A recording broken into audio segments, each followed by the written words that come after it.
আল্লাহ রাব্বুল আলামিন বলছেন, আল্লাযী খালাকাল মাউতা ওয়াল হায়াতা লিয়াবলুয়াকুম আইয়ুকুম আহসানু আমালা। আল্লাহ রাব্বুল আলামিন আমাদেরকে এই দুনিয়ায় জীবন দান করেছেন। এই জীবন আল্লাহ তাআলা আমাদেরকে দেওয়ার সাথে সাথে সেই জিনিসটা আমাদের যাচাই করে নিবেন, বাছাই করে নিবেন, পরীক্ষা করে নিবেন। এই পৃথিবীকে কার কতটুকু ভালো কাজ, কার কতটুকু মন্দ কাজ।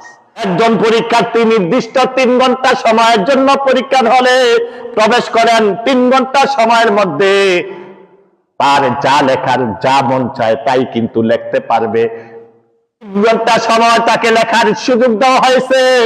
এই 3 ঘন্টা সময়ের মধ্যে যদি সে ভালো কিছু লেখে, যথাযথ উত্তর লেখে, তাহলে তার জন্য সুন্দর রেজাল্ট অপেক্ষা করতেছে। আল্লাহ রাব্বুল আলামিন এই পৃথিবীতে আমাদেরকে পাঠাইছেন হায়াতে জিন্দেগির মধ্যে।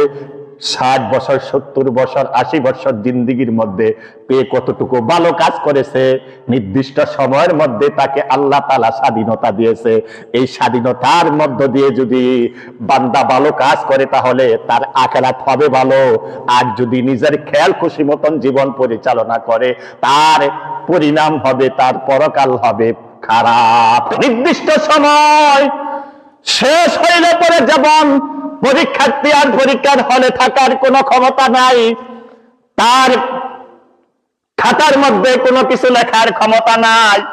নির্দিষ্ট সময়ে পরীক্ষক তার পরীক্ষার খাতা নিয়ে গেছে, এখন আফসোস করতেছে, আহারে আরেকটু সময় যদি পাইতাম, আর একটা অ্যানসার দিলে পাস করতে পারতাম। এরকম আফসোস করলে যেমন কোনো লাভ হয় না।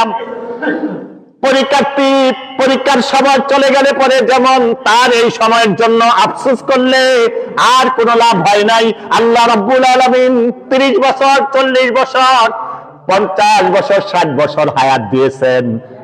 যখন আজরাইল আলাইহিস সালাতু ওয়াস সালাম মালাকুল মউত তার কাছে হাজির হয়ে যায়, তখন আফসোস করলে আর কোনো কাজে আসবে না।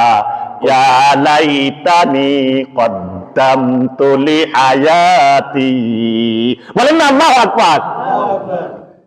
ইয়া লাইতানি কদ্দামতু লিহায়াতি, আফসোস আমার এই হায়াতে জিন্দেগির জন্য। ইচ্ছা করলে আপনি নামাজ পড়তে পারেন, ইচ্ছা করলে ছাড়তে পারেন।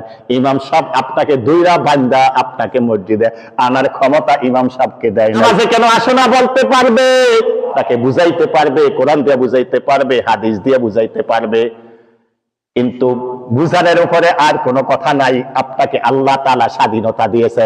ইচ্ছা করলে ভালো করতে পারেন, ইচ্ছা করলে মন্দ করতে পারেন, ইচ্ছা করলে মসজিদে আসতে পারেন, ইচ্ছা করলে গান কনসার্টের ব্যবস্থা করতে পারেন।